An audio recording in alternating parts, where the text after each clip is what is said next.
আমার বাসায় থাকবি, আমার বাবার টাকা খোঁজ করবি, আবার আমার বাবার নাম ভাঙিয়ে চলবি, অন্য মেয়েদেরকে নিয়ে নষ্টি ফষ্টি করবি, এটা তো মেনে নেব না। তুই এখন বাসা থেকে বের হয়ে যাবি, আমার চোখের সামনে থেকে দূর হয়ে যা তুই। আপু, এইগুলো তুমি কি বলছো? তুমি তো ভালো করেই জানো চাচা চাচি আর তুমি ছাড়া আমার পৃথিবীতে কেউ নেই। আমি এই বাড়ি থেকে বের হয়ে কোথায় থাকবো, কি খাবো, কি করব? তা আমার বলে দিতে হবে তোকে যে মেয়েদের সঙ্গে আকাম কোকাম করে বেড়াস, সেই মেয়েদের কাছে গিয়ে থাকবি? আমার বাসাতে তোর কোনো ঠাঁই নেই। আপু, তুমি ভুল বুঝছো আমাকে। আমি মোটেও অমন ছেলে না, তুমি ভালো করে জানো। তারপরও আমাকে এত কথা শোনাচ্ছ কেন তুমি? ও, মনে পড়েছে, তুমি তাহলে আমাকে সাদিয়ার সঙ্গে দেখেছো শপিং মলে, তাই তো? শপিং মলে দেখলাম দুজন এমন ভাবে চলাফেরা করছিলি হাতে হাত রেখে, দেখে যে কেউ বুঝতে পারবে তোরা দুজন স্বামী স্ত্রী। দেখো আপু, একদম বাজে কথা বলবে না। কি বলছো এগুলো তুমি আবোল তাবোল? ওর আগামীকাল জন্মদিন, তাই আমাকে নিয়ে গিয়েছিল শপিং মলে মার্কেট করার জন্য। এর থেকে বেশি কিছু না। হয়েছে, আমাকে আর তোর উল্টাপাল্টা বোঝাতে হবে না। তোকে যাই বলছি তাই কর, আমার বাসা থেকে বেরিয়ে যা তুই। তোকে আমার চোখের সামনে দেখে রাগ উঠে যাচ্ছে, কখন কি করে ফেলি। এর থেকে তুই চলে যা। আপু প্লিজ, বোঝার চেষ্টা করো। এত রাতে আমি কোথায় যাব? কেন কথা কানে যাচ্ছে না? তোর ওই বান্ধবী না যেন কি হয়, ওর বাসায় যা, ওর সঙ্গে গিয়ে রাত কাটা। স্বাধীন নিজের রাগকে আর কন্ট্রোল করতে না পেরে পপির গালে ঠাস ঠাস করে দুইটা থাপ্পড় লাগিয়ে দেয়। থাপ্পড় খেয়ে পপি তার দুই গাল দুই হাত দিয়ে আঁকড়ে স্বাধীনের দিকে তাকিয়ে আছে ছলো ছলো দৃষ্টিতে। স্বাধীন পপির অমন ভাবে তাকিয়ে থাকা দেখে বলতে লাগে, সরি আপু, তোমাকে মারার জন্য। আর তুমি আসার পর থেকে এইসব কি বলে চলেছ? ও আমার জাস্ট ফ্রেন্ড, এর থেকে বেশি কিছু না। আর তুমি কি সব বলছো? আমার রাগ উঠে গেছে মাথায়। তুমি তো আগে থেকে জানো রাগ উঠে গেলে আমি নিজের মধ্যে থাকি না। প্লিজ ক্ষমা করে দিও। তুই থাপ্পড়টা মেরে মোটেও ভালো করলি না। বাবা আর মা বাসায় আসুক, তারপর তোর বন্দোবস্ত করছি। তুই কি করে এই বাইরে থাকিস আমি দেখে নিব। যেখানে এত বড় হয়ে গেলাম, আজ পর্যন্ত আমার বাবা আমার গালে একটা থাপ্পড় কেন, ফুলের টোকাও লাগায়নি। আর তুই কিনা আমাকে থাপ্পড় মারলি, এর প্রতিশোধ আমি নিয়ে ছাড়বো। তুই তৈরি হ ভয়ঙ্কর কিছু দেখার জন্য। কথাটা বলেই পপি তার হাতের উল্টো পিঠে দিয়ে চোখের জল মুছে তার রুমের দিকে যেতে লাগে। স্বাধীন দরজা লাগিয়ে দিয়ে তার রুমের দিকে অগ্রসর হতে লাগে। রুমে গিয়ে দরজা খুলে রুমের মধ্যে ঢুকে দরজা লাগিয়ে দিয়ে সোজা ওয়াশরুমে চলে যায়। তারপর ফ্রেশ হয়ে ওয়াশরুম থেকে বের হয়ে খাটে গা এলিয়ে দিতে ভয়ঙ্কর অতীতে ঝাঁপ দেয় স্বাধীন। কি সেই অতীত আপনাদের অনেক জানার আগ্রহ হচ্ছে জানি। চলেন আপনাদেরকে জানিয়ে নিয়ে আসি স্বাধীনের এক ভয়ঙ্কর অতীত, অর্থাৎ আমাদের গল্পের নায়কের অতীত। এবার আসেন আপনাদেরকে আমাদের গল্পের নায়কের সঙ্গে পরিচয় করিয়ে দেওয়া যাক। আমাদের গল্পের নায়কের নাম স্বাধীন শেখ। এখন যে অবস্থাতে দেখছেন তার অবস্থা ঠিক আগে তেমন ছিল না। অনেক ভালো আর বড়লোক বাবার একমাত্র সন্তান ছিল, কিন্তু সময়ের আকস্মিকতায় সবকিছু ধীরে ধীরে ভেঙে যায়। আর বাকিটা না হয় গল্পের সাথে থাকেন, তাহলে সবার পরিচয় জেনে যাবেন এক এক করে। বাবা, আর কত ঘুমাবি তুই? তোর বাবার শরীরের অবস্থা কেমন একটা ভালো না, দিন দিন অবনতি হয়ে চলছে। তোকে কত করে বললাম তোর বাবার সম্পত্তিগুলো এক এক করে তুই বুঝে নে, সব বিষয়গুলো তুই দেখে শুনে নে। এখন যদি তোর বাবার 19 থেকে 20 হয়ে যায়, তাহলে আমাদের কি অবস্থা হবে বুঝতে পারছিস? আমরা তো পথে বসে যাব। তাই তোকে বলছি কি, তুই তোর বাবার সয় সম্পত্তিগুলো বুঝে অফিসে গিয়ে অফিসের দায়িত্বটা নে। দেখো মা, সকাল সকাল কানের কাছে এসে ঘ্যান ঘ্যান করো না। যাও তো এখান থেকে। এখন কিছুই করতে পারবো না আমি। এখন এনজয় করার বয়স। এখনো যদি সব দায়িত্ব নিজের কাছে নেই, তাহলে এনজয় করব কখন বলো? এখন বয়সটা এনজয় করার। আমি এইচএসসি পরীক্ষা দেওয়ার পর না হয় সব দায়িত্ব নিজের কাঁধে তুলে নেব, তখন তোমাদের নিজেদের বলতেও হবে না। কিন্তু বাবা তুই দেখ, তোর বাবার অবস্থা দিন দিন অবনতি হচ্ছে, অনেক অসুস্থ। প্রত্যেক দিন চিন্তা হয় কি থেকে কি হয়ে যায়। তোর উচিত তোর বাবার পাশে থাকা এই দুঃসময়। দেখো মা, আর কতবার তোমাকে বলবো আমি এখন অফিসের দায়িত্ব কিছুই নিতে পারবো না। এইচএসসি পরীক্ষা দেওয়ার পর সব কিছু সম্ভব হবে। এখন যাও তো এখন। ঘুমা, আর তোকে ডিস্টার্ব করবো না। দেখিস কখন আর তোকে কিছুই বলবো না। তোর যা ইচ্ছা তাই কর, আমাদের কথা তো তুই কখনো শুনবি না। তা তো আমরা ভালো করেই জানি। তোর ভালোর জন্য আমরা বলছিলাম, এমন না। তোর আরও 2-3টা ভাই বোন আছে, তাদের বিষয় নিয়ে আমরা ভেবে তোকে এই কথাগুলো বলছি না। কিন্তু না, তোর তো কোনো ভাই বোন নেই। তুই যদি তোর নিজের ভালো না বুঝতে পারিস তাহলে আমরা আর কি বলবো? কি আর বলবো বল? ঘুমা তুই, তোর যত ইচ্ছা তত ঘুমা, তোকে আর কিছুই বলবো না। কথাটা বলে স্বাধীনের মা স্বাধীনকে রাগ দেখিয়ে রুম থেকে চলে যায়। অন্যদিকে স্বাধীন তার মায়ের কথা এক কান দিয়ে শুনে অন্য কান দিয়ে বের করে দিয়ে খাটের অন্য পাশ ফিরে ঘুমিয়ে পড়ে। তোমার ছেলেকে নিয়ে আমার অনেক চিন্তা হয়, না জানি এর ভবিষ্যৎ কি। এখনই এর যে অবস্থা, বন্ধু বান্ধবীদের ছাড়া একদম চলতেই পারে না, নিজের দিকে তেমন একটা খেয়ালই রাখে না। জানো, আগামীকাল রাত 2টার সময় বাসায় ফিরেছে। কাজের মেয়ে আমাকে এসে বললো রাতে নাকি অনেক ড্রিঙ্কস করে মাতাল হয়ে ফিরেছে। তাকে নাকি আবল তাবল কথাও বলেছে। কোনো মতে স্বাধীনকে তার রুমে দিয়ে আসতে পারে সেই ছেলেটাকে আদর করে করে একদম মাথায় তুলেছ তুমি। এখন দেখো একদম আদরে বাদর হয়ে গেছে। এখন তোদের বয়স আনন্দ করার, এখন আনন্দ করবে না তো কিছুদিন পর আনন্দ করবে। ওকে কিছু বলো না, সময় হলে সবকিছু যখন বুঝতে পারবে তখন নিজে সব দায়িত্ব নিজের কাছে তুলে নেবে। দেখো, এই যে এই তোমার জন্যই ছেলেটার আজ এমন অবস্থা হয়ে এসেছে। তুমি কেন কোনো কথা বললে না? তুমি সবসময় ওর পক্ষ নিয়ে কথা বলো, আদর করে করে বাদর বানিয়ে ফেলেছো। দেখো, এই বাদর একদিন মাথায় উঠে বসবে।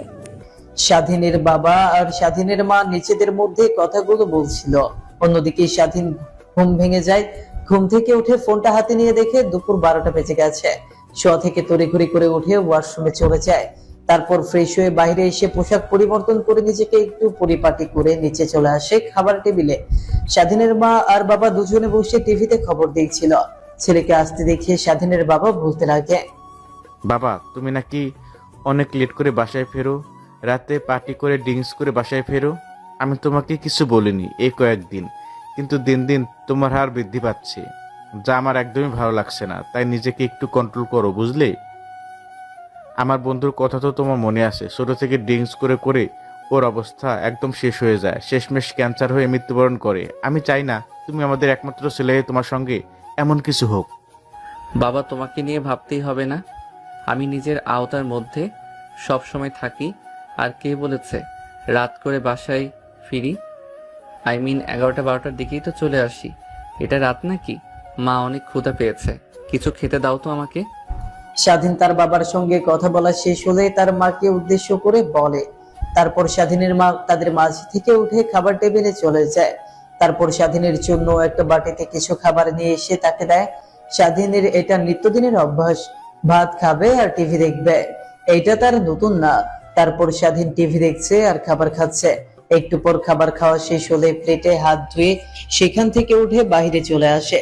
গ্যারেজে গিয়ে বাইকের চাবিটা দিয়ে বাইক স্টার্ট করে বেরিয়ে পড়ে। বাইক চালাচ্ছিল আপন মনে। স্বাধীন ঠিক তখনই স্বাধীনের ফোনে একটা ফোন আসে। স্বাধীন বাইকটা সাইডে রেখে প্যান্টের পকেট থেকে ফোনটা বের করে দেখে তার বন্ধু ফোন করেছে। ফোনটা রিসিভ করে কানের কাছে ধরতে ওই পাশ থেকে বলতে লাগে, কিরে স্বাধীন, কই তুই? কাম তো অঘটন ঘটে ফেলাইছি, এখন কি করব কিছু বুঝে উঠতে পারছি না। প্লিজ আমাদেরকে একটু হেল্প কর। কি রে, কি হয়েছে? বিষয়টা না বলে হেল্প চেয়ে প্লিজ বলে একাকার করে ফেলেছিস। কি হয়েছে আগে বিষয়টা বল, তারপর আমি দেখছি। আর কোথায় তোরা? আমি আসছি তোদের কাছে। আমরা সবাই পার্কে বসে আছি, তুইও আয়। দাঁড়া, আমি একটু পরে চলে আসছি। কথাটা বলেই স্বাধীন ফোন কেটে দেয়। তারপর বাইক চালিয়ে যেতে লাগে পার্কের দিকে। একটু পর পার্কে চলে যায়। তারপর বাইকটা একটা সাইডে রেখে পার্কের মধ্যে ঢুকে দেখে স্বাধীনের সব বন্ধু আর ফ্রেন্ড সার্কেল ওরা বসে আছে। সবাই চিন্তিত। স্বাধীন তাদের কাছে গিয়ে বলতে লাগে, কিরে, কি হয়েছে তোদের? এমন আনমনে হয়ে বসে আছিস কেন? সবাইকে দেখে মনে হচ্ছে অনেক চিন্তিত হয়ে আছিস। কোনো কি সমস্যা হয়েছে তোদের? সমস্যা বলতে বিরাট সমস্যা হয়ে গেছে। কি করব কিছুই বুঝতে পারছি না, তাই তোকে ফোন করলাম আসার জন্য। এখন তুই কিছু একটা কর, আমাদের মাথায় কিছুই আসছে না। আরে বিষয়টা তো কিছু খুলে বলবি। সৌরভ ফোন করে আবল তাবল বলল, তুইও বলছিস কি হয়েছে আগে বিষয়টা বল, তারপরে দেখি কি করা যায়। তাহলে অনেক কিছুদিন আগে আমরা যে একটা ট্যুরে গিয়েছিলাম কক্সবাজার, মনে আছে তোর? স্বাধীন তার বন্ধুর কথায় মাথা দিয়ে হ্যাঁ সাই জানায়। মনে আছে বিচার পারে সবাই ড্রিঙ্কস করে ফুল লোড হয়ে গিয়েছিলাম, কারো কোনো কন্ট্রোল ছিল না। সকালবেলা সবাইকে যে এক একজনের রুমে দেখতে পায়, ছেলে মেয়ে সবাই একসঙ্গে শুয়েছিল, মনে আছে তো? ঠিক সৌরভ আর লামিয়া অন্য একটা রুমে শুয়েছিল, আমরা তা দেখে তো তাদেরকে অনেক পছালাম। হ্যাঁ ঠিক বলেছিস, পুরো দুজন তো এক রুমে শুয়েছিল। ওদের গায়ের পোশাক ঠিক ছিল না, রাতে বুঝি যুদ্ধ হয়েছিল দুজনের মধ্যে। ওদের তো যুদ্ধ সবসময় লেগেই থাকে, আমাদের মধ্যে বসে থাকতে তো ওদের যুদ্ধ লেগে যায়, আড্ডা দিতেও যুদ্ধ লেগে যায়। দুজনকে এত নীরব চুপ দেখাচ্ছে কেন? আর এত চিন্তিত হয়ে বসে আছিস কেন? কি হয়েছে তোদের? সৌরভ আর লামিয়ার দিকে তাকিয়ে কথাগুলো বলে স্বাধীন। স্বাধীনের কথা শুনে লামিয়া স্বাধীনের দিকে তাকাতেই দেখে লামিয়ার চোখে স্পষ্ট পানি, বোধহয় মেয়েটা অনেক কান্না করেছে। সৌরভ মুখ তুলে তাকালে দেখে ওর কপালে স্পষ্ট চিন্তার ভাঁজ ফুটে উঠেছে। আরে শালা, আমার সম্পূর্ণ কথা শেষ হতে দে, কথার আগে বাম হাত ঢুকিয়ে দিস কেন তুই? হ্যাঁ, আগে সম্পূর্ণ কথা শোন। স্বাধীন তার বন্ধুর কথা শুনে চুপ হয়ে যায়, মন দিয়ে তার কথা শুনতে লাগে। লামিয়া প্রেগনেন্ট কিভাবে? লামিয়া নিজেও বলতে পারছে না। আমরা সন্দেহ করছি কক্সবাজারে ওই দিন রাতে ওদের দুজনের মধ্যে কিছু হয়েছিল, এরপর লামিয়া প্রেগনেন্ট হয়। আমরা এটাই ভাবছি লামিয়াকে সৌরভ মেনে নিতে রাজি হয়েছে, বাট কিভাবে কি দিয়ে শুরু করব কিছুই বুঝে উঠতে পারছি না। সৌরভের মা বাবা আর লামিয়ার মা বাবাকে কিভাবে রাজি করাবো আমরা বুঝে উঠতে পারছি না। তাই সবাই চিন্তিত হয়ে বসে আছি আর তোকে ফোন করে আসতে বলেছি, তুই কিছু একটা বুদ্ধি বের করে দে। জানি তোর মাথার মধ্যে নিশ্চয়ই কোনো না কোনো বুদ্ধি খেলবে যা আমাদের মধ্যে নেই। স্বাধীন তার বন্ধুর কথা শুনে অবাক হয়ে যায়। লামিয়া আর সৌরভের দিকে বড় বড় দৃষ্টিতে তাকায়, কিন্তু এখন আর তাদের দিকে তাকিয়ে কি হবে? যা হবার তা তো হয়েই গেছে। তারপর স্বাধীন লামিয়াকে উদ্দেশ্য করে বলতে লাগে, দেখ, যা হবার তা হয়ে গেছে।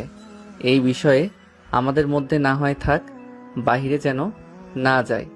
আর তুই একটা কাজ কর, তুই বাচ্চাটাকে অ্যাবর্শন করে ফেলে দে। তোর মা বাবা তো জানতে পারে নাই তোর পেটে বেবি, তাহলে তোকে আর কোনো চিন্তাও করতে হবে না। বাচ্চা ফেলে দিলে আর কোনো ভয় থাকবে না। স্বাধীনের কথা শেষ হতেই স্বাধীনের গালে ঠাস ঠাস করে দুইটা থাপ্পড় এসে পড়ে। স্বাধীন ভালোভাবে তাকিয়ে দেখে লামিয়া তাকে থাপ্পড় মেরেছে। লামিয়ার থাপ্পড় খেয়ে ভ্যাবাচাকা খেয়ে যায় স্বাধীন। ভ্রু কুঁচকে লামিয়ার দিকে তাকায়, কান্নার ব্যাগ কমিয়ে দিয়ে লামিয়া বলতে লাগে, এত বড় পাপ আমি করতে পারবো না, আর তুই কি করে আমাকে এই কথাটা বলতে পারলি? আমি ভেবেই অবাক হচ্ছি যে তুই আমার বন্ধু হয়ে এত বড় পাপের কথা আমাকে বলছিস। প্রয়োজন হলে ওর বাবার পরিচয় লাগবে না, আমি ওর বাবা, আমি ওর মা, এটাই সবাই জানবে। তারপর আমি ওকে ফেলতে পারবো না। যদি সৌরভ আমাকে মেনে নিতে না পারে তাতে আবার বিন্দু মাত্র দুঃখ থাকবে না। কিন্তু তুই যে কথাটা বললি, অনেক কষ্ট পেয়েছিলাম। তোর দ্বারা এমনটা আমি কখনোই আশা করিনি। তুই জানিস না বাচ্চা অ্যাবর্শন করা কতটা পাপ। আমরা না হয় ভুল করে এমনটা করে ফেলেছি, কিন্তু পৃথিবীতে আসার আগেই বাচ্চাটা কি ভুল বলতো? কেন? ও তো কোনো ভুল করেনি, তাহলে পৃথিবীর আলো না দেখে ওকে মরে যেতে হবে কেন? লামিয়ার কথা শেষ হতেই স্বাধীন বিষয়টা নিয়ে ভাবতে লাগে। হ্যাঁ, লামিয়া তো ঠিকই বলেছে, কোনো খারাপ কথা বলেনি। ওর মাথা দিয়ে এমন খারাপ চিন্তা কিভাবে আসতে পারলো? স্বাধীন নিজেকে নিজেই ধিক্কার দিচ্ছে, অনুশোচনার সাগরে ঢেউ খেলতেছে। তারপর সেখানে কিছুক্ষণ শুনশান নীরবতা বিরাজ করলো। একটু পর সবাইকে চুপ থাকতে দেখে স্বাধীন পুনরায় সবাইকে বলতে লাগে, আমার ভুল হয়েছে, আমি না বসে এমন কথাটা বলে ফেলেছি। লামিয়া, তুই আমাকে ক্ষমা করে দে। আর সৌরভ, তুই কি লামিয়াকে বিয়ে করতে রাজি আছিস? দেখ, আমার কোনো অমত নেই লামিয়াকে বিয়ে করতে। আমি ওই দিন নিজে ফিল করেছিলাম কিছু একটা, কিন্তু তোদের কাউকে কিছু বলিনি। ঘুম থেকে ওঠার পর নিজেকে অনেক ক্লান্ত আর শরীরটা অবুঝ ফিল হয়। আমি কিছুটা ইঙ্গিত করতে পারছিলাম। তা বাদ দে সে কথা। এখন তোরা যদি বলিস লামিয়াকে বিয়ে করতে, আমি এক পায়ের ওপর বিয়ে করতে পারবো। বউ পেয়ে যাবো, সঙ্গে বেবি, 2 in 1। সৌরভের কথা শুনে সবাই হা করে হাসতে লাগে, কিন্তু লামিয়ার মুখে কোনো হাসির রেখা নেই। মেয়েটা চিন্তা করতে করতে একদম নাজেহাল অবস্থা, কি করবে এখন? লামিয়াকে চিন্তিত দেখে সবাই হাসি থামিয়ে দেয়। স্বাধীন পুনরায় বলতে লাগে, কিরে, তোর মুখে এখনো হাসি নেই যে? তোকে আর সৌরভকে তো বিয়ে দিয়ে দিব, এখন তো অন্তত হাস। এমন গোমরা মুখো হয়ে থাকলে আমাদের ঝগড়া বান্ধবীকে একদমই ভালো লাগে না রে। তুই ঝগড়া না করলে আমাদের আড্ডাটা পুরোটাই পায় না। স্বাধীনের কথা শুনে লামিয়া নিজেকে আর সামলাতে না পেরে ফিক করে হেসে দেয়। তারপর বসা থেকে উঠে স্বাধীনের কাছে এসে এলো পাথারি মারতে লাগে। সেইভাবে আনন্দের আড্ডার মধ্য দিয়ে অনেকটা সময় পেরিয়ে যায়। একটু পর বন্ধু পুনরায় বলতে লাগে, অনেক তো হলো আড্ডা, এখন অন্তত কিছু একটা চিন্তা কর। ওদের দুজনের কি করা যায় সেটা না হয় ভাব। নিমিষে সবার হাসি জল চেহারাটা কালো আধারে ছেয়ে যায়। কি করবে সবাই ভাবতে লাগে। একটু পর স্বাধীন কিছু একটা চিন্তা করে সবাইকে উদ্দেশ্য করে বলতে লাগে, দেখ, আমাদের সব রাস্তাই বন্ধ, শুধুমাত্র একটা রাস্তা খোলা আছে, সেটা হচ্ছে অভিনয়, যা করে আমরা ওদের বিয়ে দিতে পারবো। কি বলছে সেগুলো? অভিনয় মানে কিসের অভিনয়? কিছুই তো বুঝতে পারছি না, সব মাথার উপর দিয়ে যাচ্ছে। আরে পাগল, সব কথা তো আগে শেষ হতে দিবি। আমাদের সব পথ বন্ধ, একটা পথ খোলা আছে। আমরা গিয়ে প্রথমে স্বাধীনের মা আর বাবার কাছে গিয়ে কান্না করব। বলবো সৌরভ লামিয়া গিয়ে বিয়ে করতে চাই, যদি না বাঁচে তাহলেও মারা যাবে। আমাদেরকে বলেছে। আমরা চাই না আমার বন্ধু মারা যাক। আমাদের বন্ধু মারা গেলে আমরা অনেক কষ্ট পারবো। আপনারা প্লিজ ওদের দুজনকে মেনে নিয়ে বিয়ে দিয়ে দেন। জানি আমাদের কথা কখনোই সৌরভের মা আর বাবা ফেলতে পারবে না। তারপর না হয় লামিয়ার বাবার কাছে গিয়ে একই অভিনয় করব, আঙ্কেলও আমাদের কথা ফেলতে পারবে না। এভাবে না হয় ওদের দুজনের বিয়ে দিয়ে দেব। কি বলিস তোরা? আরে ভাই, সত্যি তো বলেছি, আমাদের মাথায় তো এই বুদ্ধিটা আসেনি। তাই তো তোকে আমরা ফোন করতে আসতে বলেছিলাম। আমাদের বুদ্ধির ভান্ডার। তাহলে চল এখানে আর বসে না থেকে আমাদের প্ল্যান শুরু করে দিই। আর আজকে কিছু একটা করে ফেলতে হবে। ইভেন বিয়ের ডেটটা যদি অনেক দূরে দিয়ে দেয় তাহলে লামিয়ার মা আর বাবা বুঝে যাবে। এর আগে কিছু একটা করে ফেলতে হবে আমাদের, যেন তারা কিছুই বুঝতে না পারে। যদি বুঝে যায় তাহলে লামিয়ার মান সম্মান একদম মাটিতে মিশে যাবে। কি বলিস তোরা? স্বাধীনের বন্ধুর কথা সবাই সায় জানায়। তারপর পার্ক থেকে বের হয়ে যে যার বাইক নিয়ে রওনা দেয় সৌরভের বাসার উদ্দেশ্যে। সৌরভের বাসার সামনে গিয়ে দরজায় কলিং বেল দিতেই সৌরভের মা এসে দরজা খুলে দেয়। সবাইকে একত্রে দেখতে পেয়ে সৌরভের মা বলতে লাগে, বাবা, আজকে স্পেশাল কিছু আছে নাকি? তোদের সবাই একত্রে, তাও আবার আমার বাড়ি, কি হয়েছে? আন্টি আঙ্কেল কোথায়? আঙ্কেলের আপনার সঙ্গে কিছু কথা বলার ছিল। তোমার আঙ্কেল তো ড্রয়িং রুমে বসে টিভি দেখছে। আসো, ভেতরে আসো সবাই। সৌরভের মা কথাটা বলেই দরজার সামনে থেকে সরে দাঁড়ায়। তারপর এক এক করে সব বন্ধুরা বাসার ভেতরে ঢুকে পড়ে। ড্রয়িং রুমে গিয়ে দেখে সৌরভের বাবা বসে থেকে টিভি দেখছে। একটু পর সৌরভের মাও চলে আসে। তারপর স্বাধীন আর তার বন্ধুরা কান্না মিশ্রিত কণ্ঠে সৌরভের মা আর বাবাকে উদ্দেশ্য করে বলতে লাগে তাদের সাজানো নাটক। আঙ্কেল আর আন্টি, আপনাদেরকে কি করে যে বলবো, আপনার ছেলে আমাদের বন্ধু লামিয়াকে পছন্দ করে। অনেক দিন ধরে বলতে পারছে না। আজকে আমি একে বললে লামিয়া নারাজ করে দেয়, সে মরে যাবে বলে আমাদেরকে। সৌরভ যদি মরে যায় তাহলে আমাদের বন্ধু কমে যাবে। আমরা তাদেরকে নিয়ে আড্ডা দেব। প্লিজ সৌরভ আঙ্কেল, লামিয়ার সঙ্গে বিয়ে দিয়ে দেন আপনারা, তাহলে আমরা অনেক খুশি হব। Please uncle, please. কি বলছো এগুলা? তোমরা? সৌরভ তো নিজে আমার মাথার উপর বসে খায়, ও বিয়ে করে ওর স্ত্রীকে কি খাওয়াবে? এত করে বলেই কোম্পানিতে বয়, কিন্তু সে তো তোমাদের সঙ্গে আড্ডা ঘোরাঘুরি করতেই ব্যস্ত। অমন বাউন্ডারি ছেলেকে তার মেয়ে বিয়ে দিব, আর আমরা কি মুখ নেই লামিয়ার মা বাবার সামনে গিয়ে দাঁড়াবো? আমার ছেলে ঘোরাফেরা করে, কোনো কাজ কাম করে না। আপনার মেয়েকে বিয়ে দেন, তখন লামিয়ার মা আর বাবা আমাদেরকে বাড়ি থেকে অপমান করে বের করে, তাই না? আঙ্কেল, আপনাকে তা নিয়ে ভাবতে হবে না। আপনি বিয়েতে রাজি আছেন, এই তো, তাহলেই হয়ে গেল। আর কিছু ভাবতে হবে না। আর লামিয়ার মা আর বাবাকে রাজি করার দায়িত্ব আমাদের। আর চিন্তা করেন না, সৌরভ বিয়ে করলেও একদম ভালো হয়ে যাবে। আপনার কোম্পানিতে যোগ দেবে, আপনার সঙ্গে কাজ করবে। তখন দেখবেন আমাদের তেমন একটা সময় দেবে না। বিয়ের পর সবাই বদলে যায়, দেখবেন সৌরভ বদলে যাবে। আপনি এতটুকু শিওর থাকেন।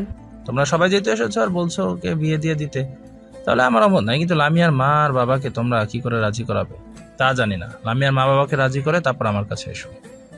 ওকে আঙ্কেল, আপনারা রেডি হন, আমরা যাব আর আসবো। আমাদেরকে এতটুকুই সময় দেন, দেখবেন এর মধ্যে লামিয়ার মা বাবার কাছে গিয়ে আমরা ওদের বিয়ের সম্পর্কে সবকিছু বলে মানিয়ে নিয়েছি। কথাটা বলে পুনরায় সবাই সৌরভের বাড়ি থেকে বের হয়ে যায়। অন্যদিকে সৌরভের মা আর বাবা ওদের বন্ধুদেরকে ভালো করে চেনে। ওরা যা একবার মনস্থির করে তা করেই ছাড়ে। তারপর সৌরভের মা আর বাবা তাদের রুমে গিয়ে রেডি হয়ে নেয়, কারণ জানে একটু পর তারা সবকিছু রাজি করে বাসায় আসবে। তারপর তাদেরকে লামিয়াদের বাসায় যেতে হবে। অন্যদিকে স্বাধীন আর স্বাধীনের বন্ধুরা লামিয়ার মা আর বাবার কাছে গিয়ে তাদেরকে বোঝাতে লাগে। সৌরভের মা আর বাবার মতো লামিয়ার বাবাও স্বাধীন আর তার বন্ধুদের কথা শুনে রাজি হয়ে যায়। শালা, সবকিছু তো ঠিক করে ফেললামই, এখন তোদের দুজনকে আমাদের সবাইকে ট্রিট দিতে হবে, না হলে তোদের বিয়ে হবে না, বদদোয়া করে দিলাম। ভাই প্লিজ বন্ধ করিস না, তোর দোহায় আজ এত দূর পর্যন্ত তোরা সবাই আমার কাছ থেকে টিট চাচ্ছিস, তাই তো আমি টিট দেবো। আগে বিয়ের ডেটটা ফাইনাল করে নিই, তারপর তোদের সবাইকে টিট দেবো।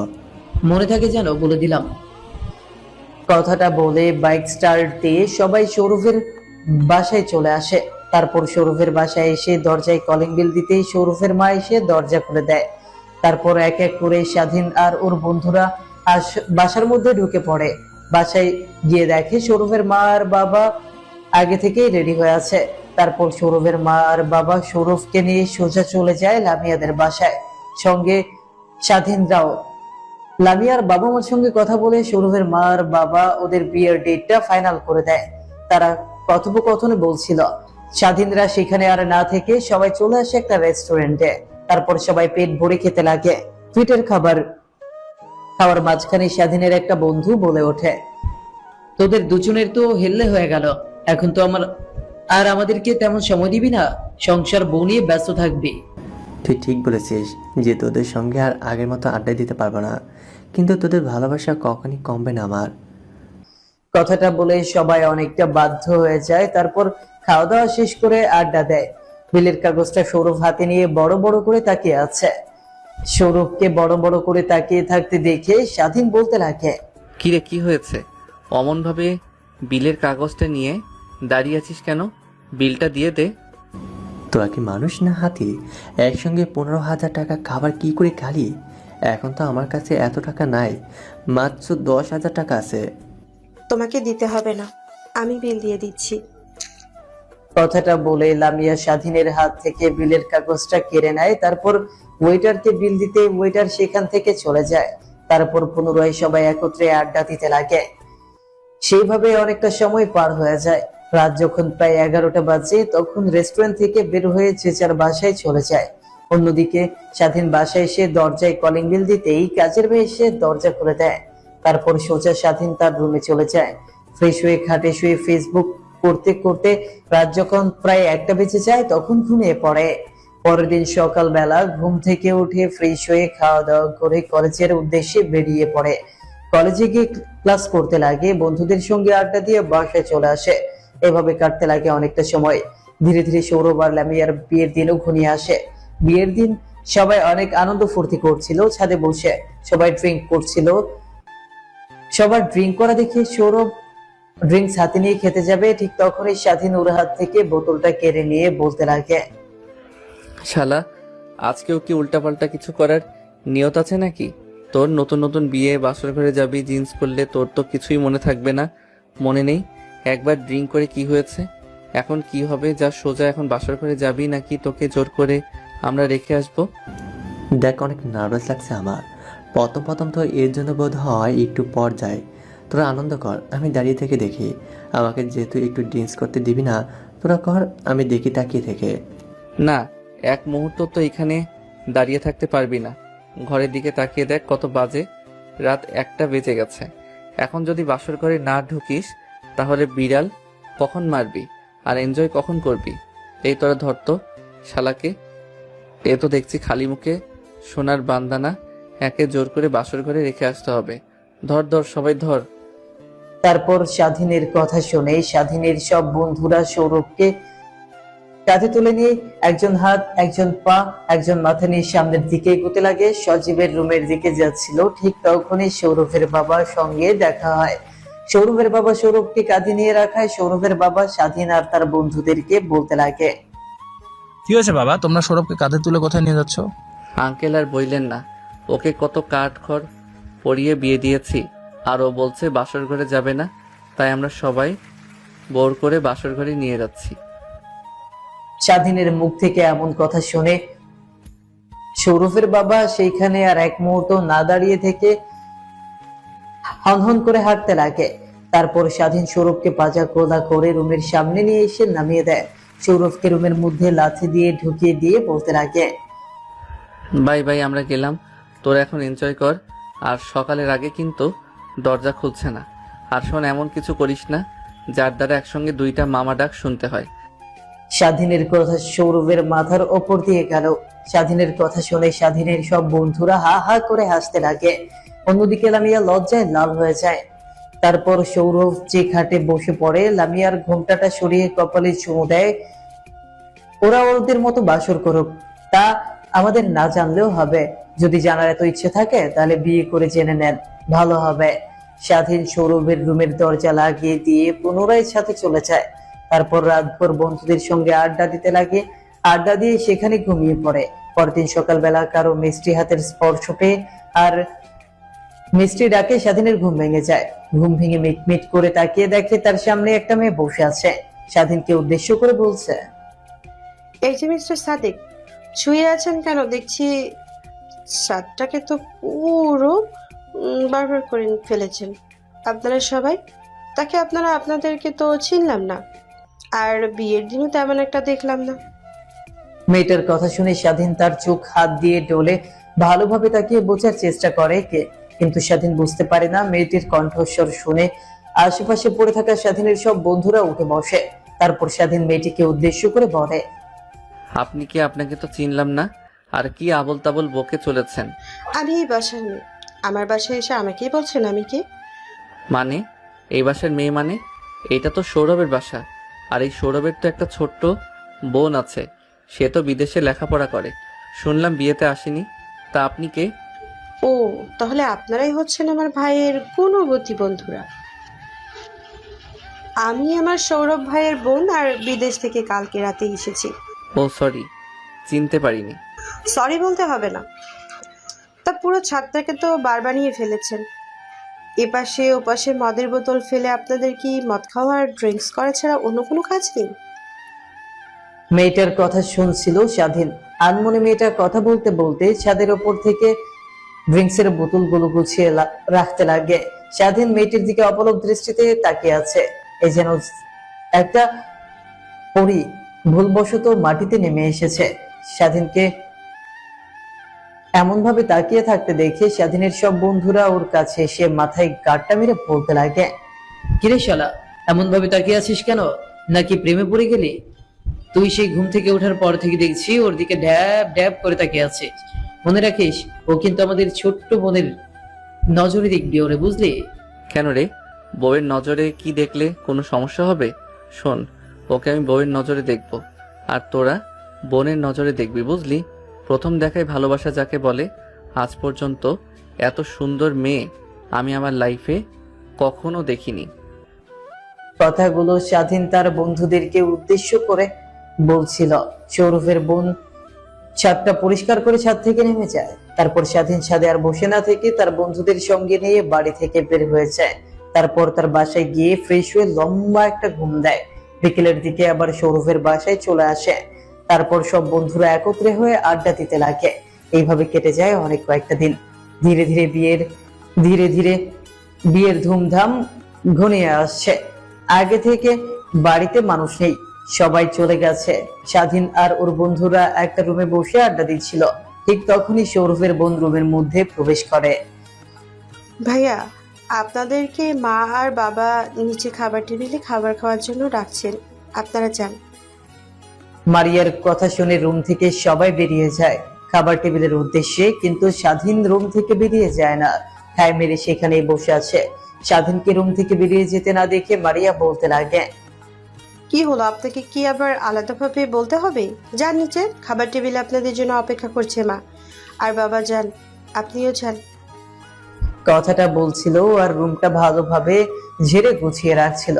ঠিক তখনই স্বাধীন মারিয়ার হাত চেপে ধরে স্বাধীন তার পেছনের পকেট থেকে একটা গোলাপ ফুল বের করে হাঁটু গেড়ে মারিয়ার সামনে বসে বলতে লাগে, জানি না মেয়েদেরকে কিভাবে প্রপোজ করলে ওরা পটে যায়, কিন্তু আমি আপনাকে অনেক ভালোবাসি। জানি না কতটা ভালোবাসি, কখনো বলে বোঝাতে পারবো না। আর আপনাকে ছাড়া আমি কিছুই বুঝতে পারছি না। আমি তোমাকে সেই প্রথম দেখাতে, অর্থাৎ ছাদের উপর আমি যখন শুয়েছিলাম আর চোখ মেলি যখন তোমাকে দেখতে পাই, আমি তোমাকে নিয়ে এক কল্পনার জগতে ঢুকতে, তোমাকে ছাড়া এক মুহূর্ত আমি আর এখন কিছু ভাবতে পারি না। অনেক অনেক ভালোবেসে ফেলেছি আমি তোমাকে। তোমাকে ছাড়া আমি বাঁচতে পারবো না। I love you, very very love you. স্বাধীন কথাটা বলা শেষ হলেই সামনের দিকে যে তাকাতে যাবে অমনি ঠাস ঠাস করে গালে দুইটা থাপ্পড় বসিয়ে দেয়।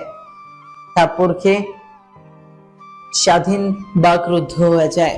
বসা থেকে উঠে দাঁড়িয়ে দেখে মারিয়া রাগান্বিত হয়ে স্বাধীনকে উদ্দেশ্য করে বলতে লাগলো, আপনার সাহস কি করে হয় আমাকে প্রপোজ করার?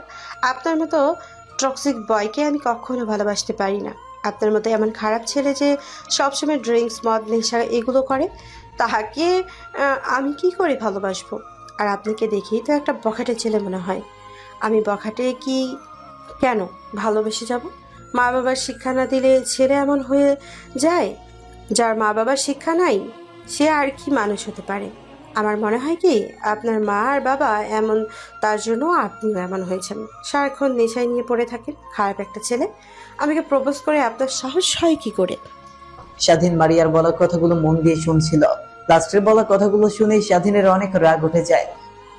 রাগের মাথায় নিজেকে আর কন্ট্রোল করতে না পেরে মারিয়ার গলা চেপে ধরে দেয়ালের সঙ্গে, কি বললি তুই?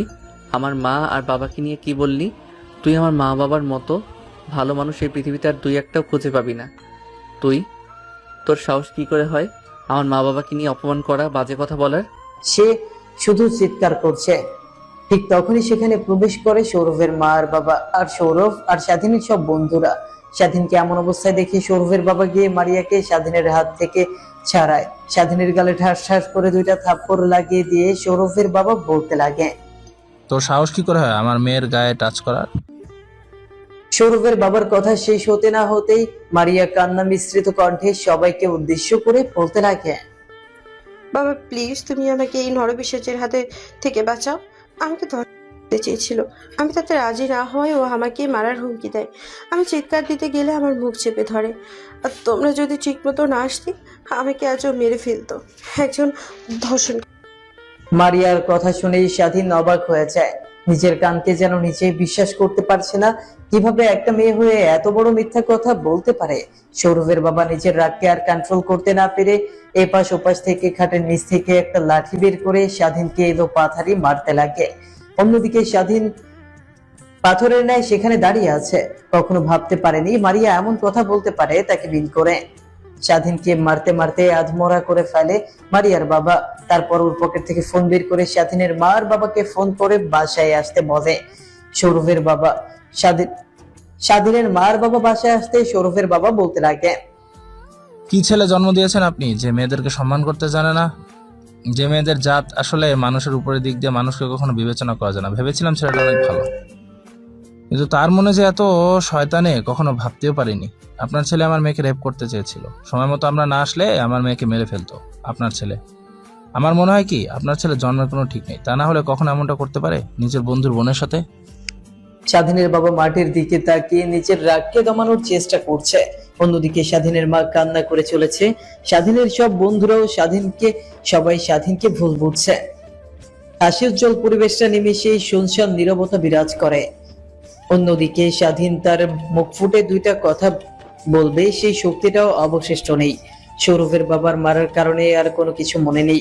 স্বাধীনের চোখ মেলে তাকাতে চার পাঁচটা ভালো করে লক্ষ্য করে বুঝতে পারে এটা একটা হাসপাতাল। চোখ মেলে পাশে তাকিয়ে দেখে তার মা তার দিকে ছলছল দৃষ্টিতে তাকিয়ে আছে। স্বাধীন মাথায় অনেক ব্যথা অনুভব করে। হাত দিয়ে মাথা চেপে ধরে স্বাধীনের জ্ঞান ফেরা দেখে তার পাশ থেকে উঠে কেবিনে চলে যায়। একটু পর ডাক্তার আর তার বাবাকে সঙ্গে নিয়ে কেবিনের মধ্যে প্রবেশ করে ডাক্তার সাহেব স্বাধীনকে ভালোভাবে চেক আপ করে বলে, বাসায় নিয়ে গিয়ে ভালো মন্দ খাবেন আর ওকে একটু যত্নেতে রাখবেন কিছুদিন। এখন কি বাসায় নিয়ে যেতে পারবো কি? হ্যাঁ, নিয়ে যেতে পারবেন। বা ওই যে বললাম কথাগুলো সে অনুযায়ী চলাফেরা করাবেন ওকে। হ্যাঁ, আপনি আমার সঙ্গে আসুন, আমি কিছু ওষুধ লিখে দিচ্ছি, সেগুলো খাওয়ালে খুব দ্রুত সুস্থ হয়ে উঠবে। কথাটা বলে ডাক্তারের সাহেব চলে যায়।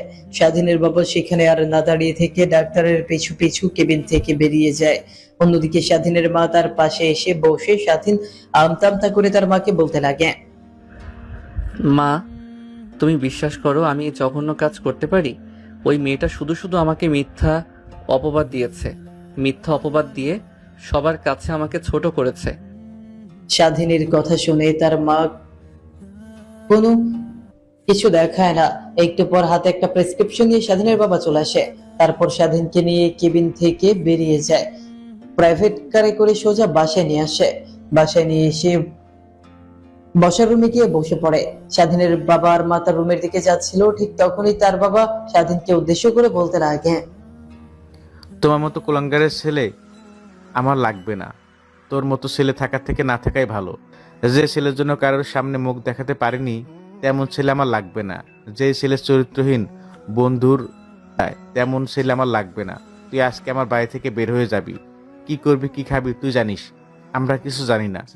তোকে যেন আমি আমার চোখের সামনে না দেখি। স্বাধীন তার বাবার কথা শুনে আকাশ থেকে পড়ে।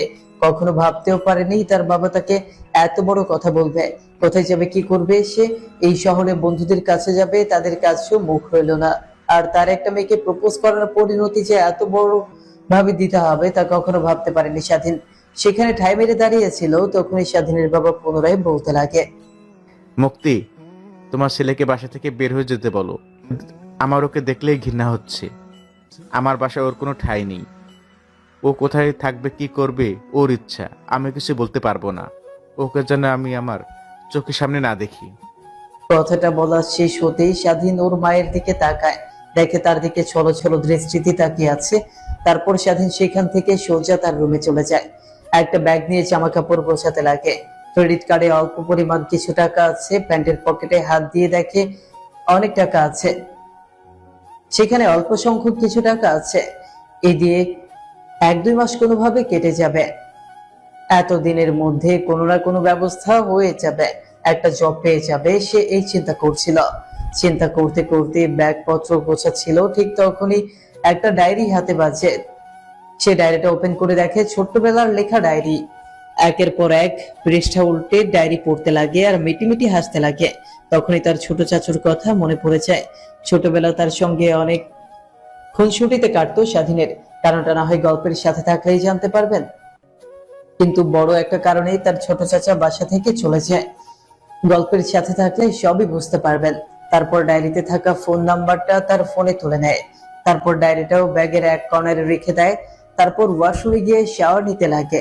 সৌরভের বাবা মারার ফলে স্বাধীনের শরীরে অনেকটা স্থানে কেটে গিয়েছিল, রক্ত বের হচ্ছিল সেই স্থানে। যখনই পানি লাগছে ঠিক তখনই যন্ত্রণা করছে। তার গোলাপি শার্টটা লাল রক্তে লাল হয়ে গেছে। তারপর শার্ট প্যান্ট খুলে অন্য পোশাক পরে ওয়াশরুম থেকে বেরিয়ে আসে।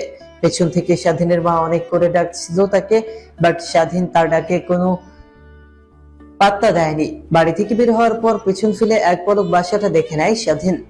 তারপর রাস্তা থেকে একটা রিক্সা নিয়ে সোজা বাস টার্মিনালে চলে আসে।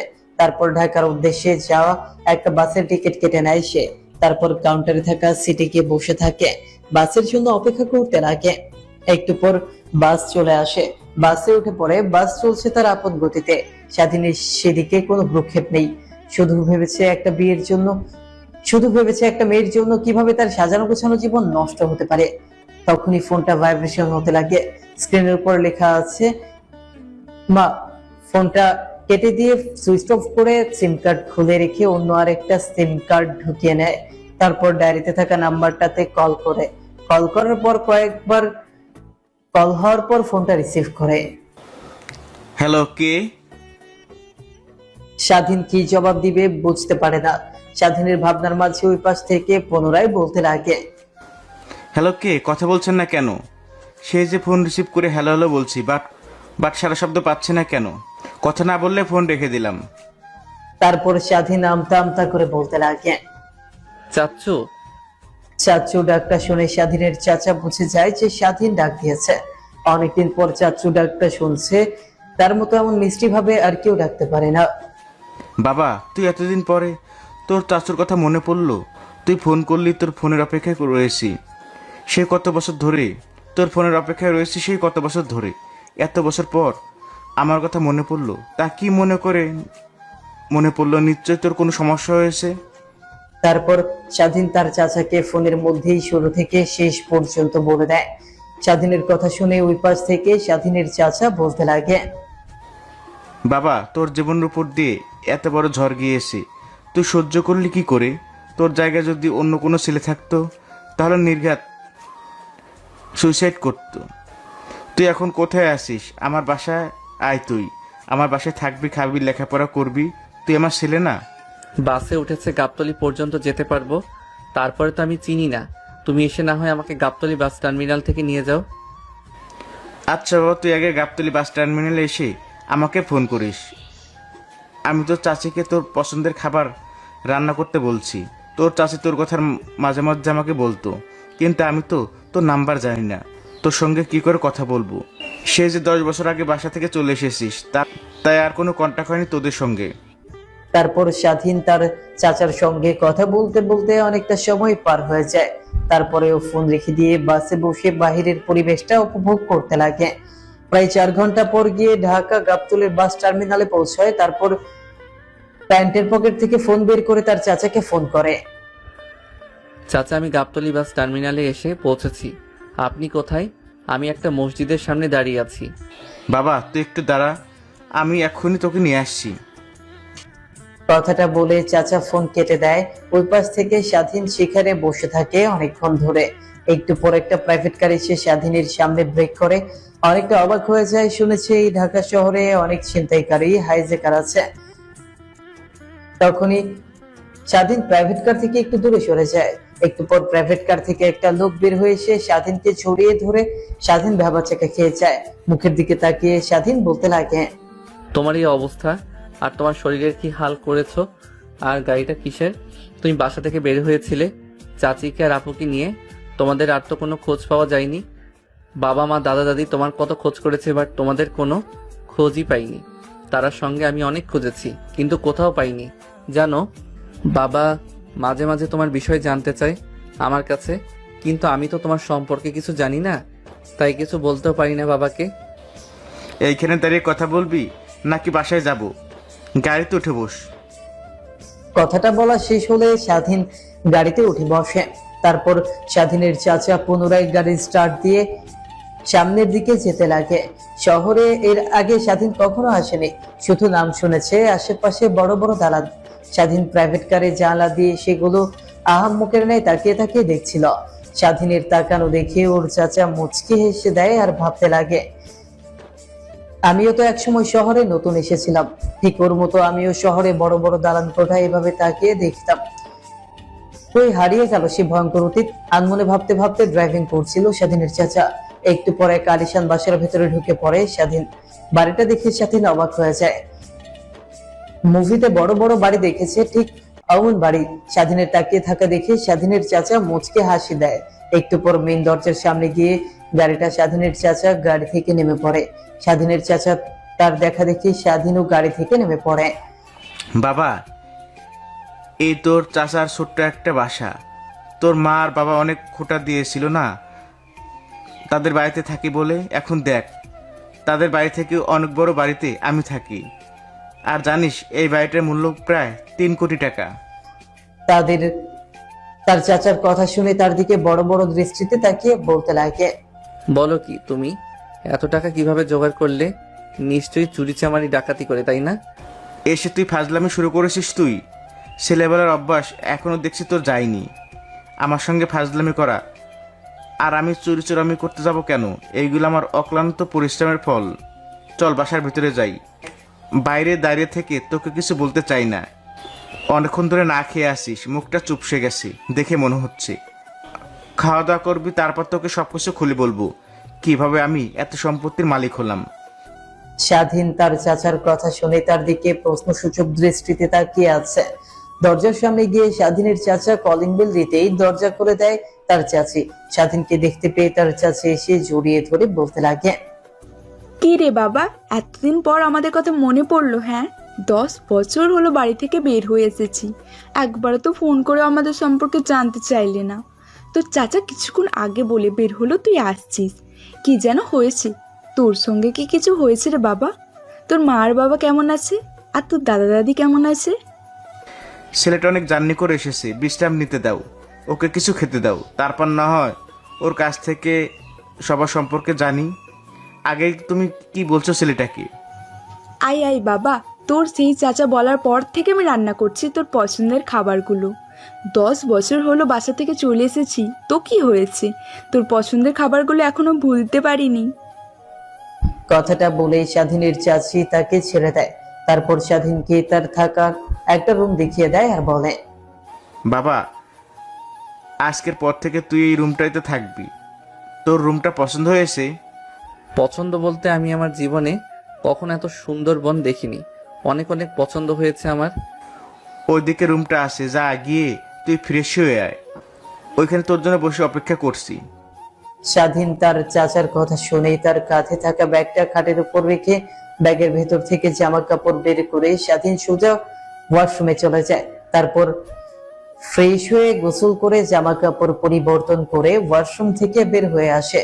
স্বাধীন তার চাচাকে দেখিয়ে এখনো খাটে বসে আছে। স্বাধীন তার চাচার কাছে এসে বলতে লাগে, চাচা চলো এখন বেঁচে যাই। চল রে বদমাইশ। চাচা, তুমি কিন্তু আমাকে আর বদমাইশ বলতে পারবে না। এখন কিন্তু আমি আর আগের স্বাধীন নই, অনেক বড় হয়ে গেছি, সব কিছু বুঝতে পারি। এখন আমার কিন্তু প্রেস্টিজ আছে। পাঞ্চার করে দিও না সকলের মাঝে। তুই আমার কাছে আগে যেমন ছোট্ট ছিলি, ঠিক এখনো সেই 7 বছরের ছোট বাচ্চাই রইলি, বুঝলি? স্বাধীন তার চাচার সঙ্গে কথা বলতে বলতে নিচে নামছিল। হঠাৎ বসার রুমের দিকে নজর যেতেই একটা মেয়েকে দেখতে পায়। স্বাধীন সেদিকে অপলক দৃষ্টিতে তাকিয়ে আছে। স্বাধীন বোঝার চেষ্টা করে এই মেয়েটিকে, কিন্তু কোনোভাবেই বুঝতে পারে না। দেখে তো মনে হচ্ছে তার থেকে একটু বড় হবে। তখন স্বাধীনের চাচা তাকে অমন ভাবে তাকিয়ে থাকতে দেখিয়ে বলতে লাগে, কিরে বাবা, কি দেখছিস অমন করে? ওইটা তোর বড় আপু। মনে নেই তোর বড় আপু পপির কথা? স্বাধীন তার চাচার কথা শুনে অবাক হয়ে যায়। কি ভাবলো আর কি, এটা কিনা তার বড় আপু পপি? দেখে তো মনে হচ্ছে এখনো তরতাজা 18 বছরের এক যুবতী। তখন স্বাধীন তার চাচাকে রাগানোর জন্য বলল, আমি তো চিনতেই পারিনি। প্রথম দেখাই ভেবেছিলাম এটা হয়তো তোমার শালি কিংবা অন্য কেউ। তবা তবা আস্তাগফিরুল্লাহ। বদমাইশ, চুপ। যা বলছে আমার সামনে থেকে, যা বলছিস ওর সামনে গিয়ে যেন বলিস না, তাহলে কিন্তু তোর খবর আছে। তোর আপু হচ্ছে একদম তোর দাদার মতো রাগী। মাঝে মাঝে আমি অবাক হয়ে যাই তোর আপুকে দেখে, আর আমার বাবার কথা মনে পড়ে যায়। হয়তো আমাকে রাগ দেখানোর জন্য সৃষ্টিকর্তা তোর আপুকে আমার কাছে পাঠিয়েছেন। তোমার কিন্তু কম রাগ নেই। সামান্য বাবার 2-1 কথা শুনে তুমি বাসা থেকে চলে এসেছো। তোমার ভাত নাচে, তোমার অধিকার নাচে তুমি চলে এসেছো। রাগ দেখিও। তোমার কি রাগ তাতে কম নাকি? হয়েছে, আর তোর বাবার গান গাইতে হবে না আমার সামনে। স্বাধীন আর স্বাধীনের চাচার কথা কাটাকাটি দেখি স্বাধীনের চাচি তাদেরকে উদ্দেশ্য করে বলতে লাগে, দুজনের আবার কি হলো? আচার চইল না, ঝগড়া লেগে গেছে। এখন আর বেটির ঝগড়া দেখতে হবে না, এখন চাচার ভাতিজার ঝগড়া দেখবো। চাচির কথা শুনে বসার রুমে বসে থাকা পপি আপু স্বাধীনদের দিকে তাকিয়ে অবাক হয়ে যায়। তারপর সেখান থেকে উঠে চাচার কাছে এসে চেয়ার টেনে খাবার টেবিলে বসে পড়ে। স্বাধীনের দিকে অবাক দৃষ্টিতে তাকিয়ে থাকে কিছুক্ষণ। হয়তো বোঝার চেষ্টা করে স্বাধীনকে চিনতে পারে কিনা, কিন্তু স্বাধীনকে চিনতে পারে না পপি। শেষমেশ তার বাবাকে উদ্দেশ্য করে পপি বলতে লাগে, বাবা, এই ছেলেটাকে এর আগে তো ওকে কখনো আমি দেখিনি এই বাসাতে। দেখবি কি করে? এতে আমার কেউ হয় না। রাস্তায় পড়েছিল তাই বাসায় নিয়ে এসেছি। অনেক ক্ষুধার্ত ছিল তাই খাবার খেতে দিয়েছি। স্বাধীন তার কথা শুনে তার দিকে রাগী দৃষ্টিতে তাকায়।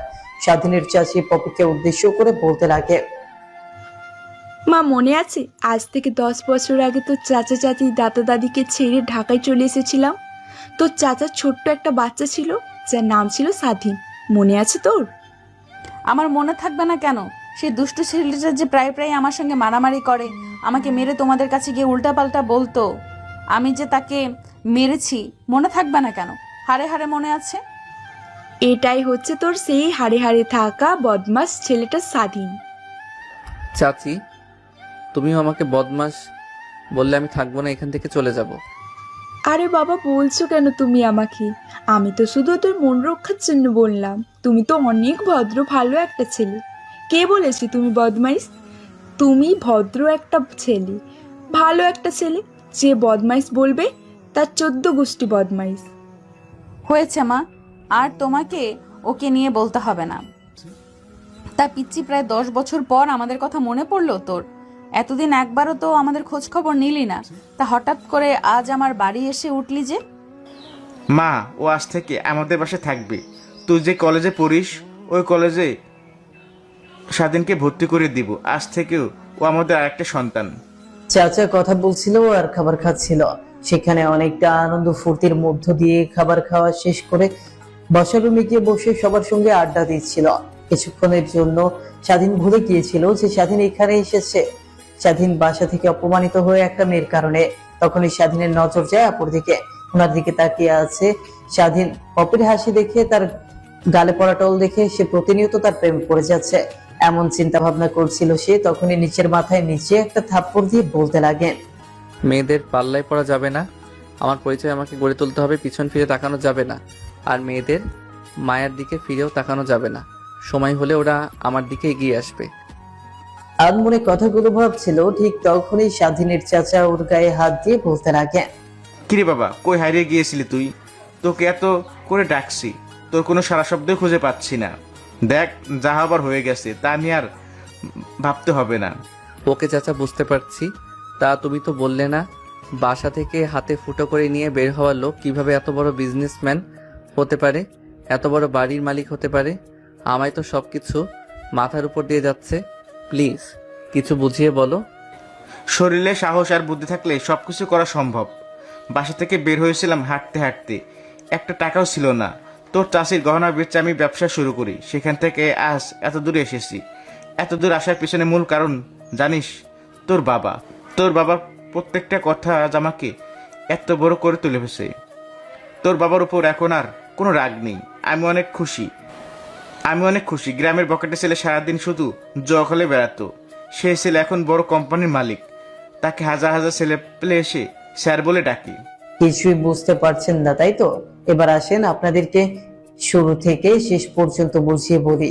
পপির বাবা অর্থাৎ স্বাধীনের চাচা চাচি আগে স্বাধীনের মা বাবার সঙ্গে থাকতো। তাদের একটা যৌথ ফ্যামিলি ছিল। স্বাধীনের চাচা স্বাধীনের চাচিকে জোর করে বিয়ে করে বাসায় নিয়ে পরে জানতে পারে তাদের দুজনের মধ্যে বহু বছরের রিলেশন ছিল। স্বাধীনের চাচির বিয়ের কথা হলে তখন স্বাধীনের চাচা জোর করে স্বাধীনের চাচিকে বিয়ে করে বাসায় নিয়ে আসে। তাকে সবাই বউ হিসেবে মেনে নেয়। তারপর স্বাধীনের চাচা পুরো গ্রামটা বখাটে ছেলের মতো ঘুরে বেড়াতো। স্বাধীনের দাদার পকেট থেকে টাকা চুরি করে সে টাকা দিয়ে জুয়া খেলতো। স্বাধীনের বাবা তাকে অনেকবার নিষেধ করেছে, কিন্তু তার কথা শুনে না। শেষমেশ স্বাধীনের বাবা রেগে গিয়ে তার চাচাকে অনেক কথা বলে ফেলে। স্বাধীনের চাচা ছিল অনেক রাগ, তাই রেগে স্বাধীনের চাচা চাচি আর পপিকে নিয়ে বাসা থেকে চলে আসে প্রায় 10 বছর আগে। এরপর আর কোনো খোঁজ পাওয়া যায় না। স্বাধীনের চাচা বাসা থেকে বের হয়ে আসার সময় স্বাধীনের ডায়েরিতে শুধু একটা নাম্বার লিখে দিয়ে আসছিল, যার দ্বারা স্বাধীন আজ এখানে এসে দাঁড়িয়েছে। বুঝতে পারছেন তো? আর বাকিটা গল্পের সাথে থাকেন, তাহলেই বুঝতে পারবেন ধীরে ধীরে। তারপর স্বাধীন তার চাচা সঙ্গে আড্ডা দিতে দিতে রাত অনেক গভীর হয়ে যায়। তারপর স্বাধীনকে দেখিয়ে দেওয়ার রুমে গিয়ে স্বাধীন শুয়ে পড়ে। তারপর ফোনটা অন করে দেখে অনেকগুলো মিসড কল মেসেজ, সবগুলো তার মা আর বন্ধুদের। স্বাধীন সেইগুলো কিছু দেখে না, ফোনটা রিস্টার্ট মেরে সিমটা খুলে ভেঙে ফেলে। কারো সঙ্গে যোগাযোগ করতে চায় না স্বাধীন। যারা তাকে ভুল বুঝেছে, যারা এত বছর হলো তাকে দেখে শুনে এসেছে, সেই কিনা তারা তাকে ভুল বুঝেছে। স্বার্থপর বন্ধুদের সঙ্গে আর কোনো কথা বলতে চায় না সে। তারপর ফোনটা পুনরায় অন করে নতুন করে ফেসবুক মেসেঞ্জার সবকিছু খুলে তারপর ফোনটা পাশে রেখে স্বাধীন ঘুমিয়ে পড়ে। বর্তমান স্বাধীন কথাগুলো ভেবে চোখ বেয়ে পানি গড়িয়ে পড়তে লাগে। হাতের উল্টো পিঠ দিয়ে পানিগুলো মুছে স্বাধীন অন্য পাশ ফিরে ঘুমিয়ে পড়ে। এরপর পরের দিন সকালবেলা ঘুম ভেঙে যায় ফজর আজানের শব্দে। ঘুম থেকে উঠে ওয়াশরুমে গিয়ে ফ্রেশ হয়ে টুপি আর পাঞ্জাবি পরে সোজা মসজিদে চলে যায়। নামাজ পড়ে একটু হাঁটাহাঁটি করে সে আবার বাসায় চলে আসে। দরজায় কলিং বেল দিলে প্রায় অনেকক্ষণ পরে সে পপি আপু দরজা খুলে দেয়। স্বাধীনকে দেখতে পেয়ে পপি বলতে লাগে, ঢং দেখে আর বাঁচি না। কে বলবে এই ছেলেটার মধ্যে লুকিয়ে আছে ভয়ঙ্কর একটা চেহারা, যার লো হয়ে শুধু মেয়েদের দেহ আর লালসা। দেখো আপু, তোমাকে কে বা কারা কি দেখেছো, কার সঙ্গে মিশেছে, কি দেখছো আমি নিজেও জানি না। কিন্তু তুমি একটাবার ভেবে দেখো, তোমার বাসায় আমি রয়েছি প্রায় 2 বছর হয়ে যাবে। কখনো কি আমি তোমাকে বোনের নজর বাদে অন্য কোনো নজরে দেখেছি বলো? বিনা অনুমতিতে কখনো কি তোমার রুমে প্রবেশ করেছি আমি, বলো? তোর এত গল্প আমি শুনতে চাচ্ছি না। তুই যে একটা বখাটে খারাপ ছেলে তা আমি বুঝে গেছি, টের পেয়ে গেছি। বাবা আসুক, তারপর আমি বাবাকে বলি কিভাবে তোকে এই বাড়ি থেকে বের করা যায় সেই বন্দোবস্ত আমি করছি।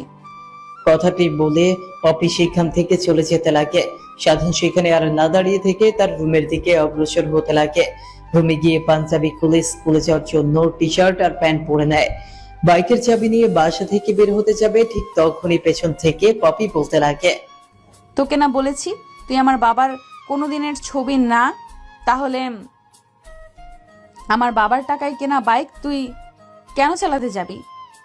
এই তো যাচ্ছিস কলেজে লুচ্চামি করতে, তা পায়ে হেঁটে একবার যা, দেখ কেমন লাগে। পপির কথা শুনে স্বাধীনের মাথায় 100 ডিগ্রি রাগ উঠে যায়। তারপর বাইকের চাবিটা পপির দিকে এগিয়ে দিয়ে সেখান থেকে পায়ে হেঁটে কলেজ যাওয়ার জন্য বেরিয়ে পড়ে স্বাধীন। তোর আবার কি হলো? ও কোনো মেয়েদের সঙ্গে মিশলে আমার এমন লাগে কেন? দেখতেই গায়ে জ্বালা করে কেন? আমি তো ওকে আর ভালোবাসি না, পছন্দ করি না, তাহলে এমন কেন হয়? ওকে আমি নিজের অজান্তেই ভালোবেসে ফেলেছি। এটা কখনোই হবার নয়। ও তো আমার ছোট, প্রায় 3 বছরের। বাবা মা কখনোই মেনে নেবে না। যেভাবেই হোক ওর কাছ থেকে আমার দূরে দূরেই থাকতে হবে। ওর মায়ায় একদমই জড়ানো যাবে না। ওর মতো একটা পিচ্চি ছেলেকে বিয়ে করলে নিজের লাইফ নিজেই হেল্প করে ফেলবো। স্বাধীন রুম থেকে বের হয়ে হাঁটতে হাঁটতে কলেজের উদ্দেশ্যে রওনা হয়। অন্যদিকে বাইকের চাবিটা নিয়ে তার রুমে চলে যায়। বাসায় কেউ নেই, কাছের মেয়েও নেই, অনেক ভয় করছে। দিনের বেলা, তারপরেও কালকে রাতে স্বাধীনের সঙ্গে এমন ব্যবহার করার মূল কারণটাই ছিল এটা। একা একা পপি বাসায় থাকতে পারে না, অনেক ভয় করে। সে দরজা আটকে দিয়ে একা রুমের মধ্যে বসে থাকে। কলেজ যাবে, কিভাবে যাবে? এই অবেলা রিক্সা পাওয়া যাবে না। প্রত্যেকদিন কলেজে যায় স্বাধীনের বাইকে করে, কিন্তু ও তো আজকে চলে গেছে হাঁটতে হাঁটতে, আর পপি বাইক চালাতে পারে না। তাই সে রুমের মধ্যে বসে আছে। একটু পর দরজায় কলিং বেলের শব্দ শুনতে পায়। অনেকটা ভয় পেয়ে যায়, কারণ লোক চোখে শুনেছে একটা নিরিবিলি বাসায় অনেক ডাকাত চোর এগুলো আসতো। কিন্তু তার বাসায় ডাকাত আসবে কি করে? বাইরে তো দারোয়ান আছে। তারপর রুম থেকে বের হয়ে গুটি গুটি পায়ে দরজার সামনে গিয়ে দরজা কি হল দিয়ে দেখে বাইরে তার মার বাবা দাঁড়িয়ে আছে। আনন্দে আত্মাহারা হয়ে দরজা খুলে দেয় সে। পপি তার মাকে দেখতে পেয়ে জড়িয়ে ধরে বলতে লাগে, মা তোমরা এসেছো? সেই কবে গেলে, বললে 7 দিন থেকে আসবে, কিন্তু 15 দিন হয়ে গেল, তোমাদের আসার কোনো নামগন্ধই নেই। আরে মাম বলিস না, স্বাধীনের মার বাবা আমাদেরকে আসতে বললো এখানে থেকে যেতে তোকে, আর সারাদিন কে যেন গ্রামের ভালো একটা কলেজে ভর্তি করে দিই। কিন্তু আমরা বলি না, শহরে থেকে লেখাপড়া করছে, তাদের জীবন তারা ভালোভাবে করিয়ে নেবে, তাই আমরা চলে এসেছি। আর হ্যাঁ, একটা কথা, স্বাধীন যেন কোনোভাবে বুঝতে না পারি আমরা গিয়েছিলাম গ্রামের বাড়িতে। জানিস মা, স্বাধীনের মার বাবা অনেক চিন্তিত হয়েছিল ছেলেটা কোথায় গেল তা নিয়ে। ফোন রিসিভ করে, ফোনেও পায় না, তাই অনেক চিন্তা হয়েছিল। আমাদেরকে দেখে অনেকটা খুশি হয়, নিমিষেই কান্না করে, আমাদের সঙ্গে কথা বলতে লাগে। তারপর আমরা স্বাধীনের কথা তাদেরকে বলে অনেক খুশি হয়। মা ভেতরে আসো, অনেক জার্নি করে এসেছো, আমি তোমাদের জন্য শরবত বানিয়ে নিয়ে আসছি। পপির মা, আমি কি কানে ভুল শুনলাম? আমার পপি তাও আবার কিচেন রুমে যাবে আমাদের জন্য শরবত বানানোর জন্য? তা মা, বাড়িতে সব কাজের মেয়ে কই গেছে? কাউকে তো দেখতে পাচ্ছি না। আর স্বাধীন কই? ওকে তো দেখতে পাচ্ছি না। আমাদের কথোপকথন শুনলে তো রুম থেকে দৌড়ে চলে আসে, তা আজকে তো দেখছি না। হ্যাঁ বাবা, এই অল্প দিনে অনেক কিছু শিখে গেছি। আর কাজের মেয়েরা সবাই বাসায় চলে গেছে, আমাকে ছুটি চাইছে। আমি তাদেরকে আর মানা করতে পারিনি, ছুটি দিয়ে দিয়েছি। আর তোমার গুণবতী ভাসতে যে ভার্সিটিতে গেছে, আমি কত করে বললাম আমাকে নিয়ে যাক, কিন্তু নিয়ে যায় নাই। তার যেন কি কাজ আছে, বোধহয় গার্লফ্রেন্ডের সাথে ডেট আছে, তাই আমাকে নিয়ে যায়নি। যদি আমি কাবাব মে হাড্ডি হই তার জন্য। কি হয়েছে রে মা, তুই স্বাধীনের উপর এত রেগে আসিস কেন? আর আমি ভালো করে জানি আমার ভাস্তের কোনো গার্লফ্রেন্ড নেই। আর অসম্ভব গার্লফ্রেন্ড হতেও পারে না, কারণ থেমে গেল কেন? কারণ কি বলো? অনেক জার্নি করে এসেছি, ভালো লাগছে না। আমার একটু রেস্ট নিতে হবে মা। থাক, পরে না হয় তোদের সঙ্গে আড্ডা দেব। স্বাধীন আগে কলেজ থেকে আসুক। কথাটা বলে স্বাধীনের চাচা সেখান থেকে উঠে তার রুমে চলে যায়। অন্যদিকে পপি ভাবতে লাগে কি এমন বিষয় যার জন্য বাবা শিওর দিচ্ছে স্বাধীনের কোনো গার্লফ্রেন্ড নেই। আবার বলতে গিয়েও বললো না, থেমে গেল, জিজ্ঞেস করলো, কিন্তু পাশ কাটিয়ে চলে গেল। কথাগুলোর মধ্যে সে নির্ঘাত রহস্যের ঘ্রাণ পাচ্ছে। পপিকে যেভাবেই হোক বের করতে হবে। কথাগুলো আনমনে ভাবছিল পপি। ঠিক তখনই পপির ফোনে টুং করে একটা শব্দ হয়ে ওঠে। ফোনটা হাতে নিয়ে লক খুলে মেসেঞ্জারে গিয়ে দেখে স্বাধীন একটা মেয়ের কাঁধে মাথা দিয়ে রয়েছে। ভিডিওটা দেখে পপির মাথায় 100 ডিগ্রি রাগ উঠে যায়। কি করবে সে নিজেও বুঝতে পারে না, আনমনে ভাবতে লাগে। পিচ্ছি, তোকে যে আমি কি করব? আমি তোকে কতটা ভালোবাসি জানি, কখনো বলতে পারবো না।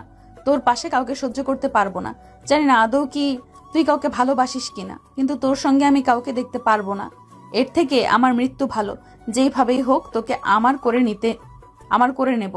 তুই একবার আজকে বাসায় আয়, তারপরে আমি দেখছি কি করে তুই অন্য মেয়েদের সঙ্গে এমন ফষ্টি নষ্টি করিস। কি হয়েছে? এবার দেখি তুই কি করে অন্য মেয়েদের দিকে তাকাস। যেইভাবেই হোক এই বুদ্ধিটা আমাকে অ্যাপ্লাই করতে হবে। মা আর বাবার দেখে মনে হয় না ওনারা কিছু করবে, তারা স্বেচ্ছায় হয়তো রাজি হয়ে যাবে। আনমনে চিন্তা করতে করতে পপি ঘুমিয়ে পড়ে। বিকেলের দিকে ওর ঘুম ভাঙলে তবে শোয়া থেকে উঠে বাইরে চলে আসে।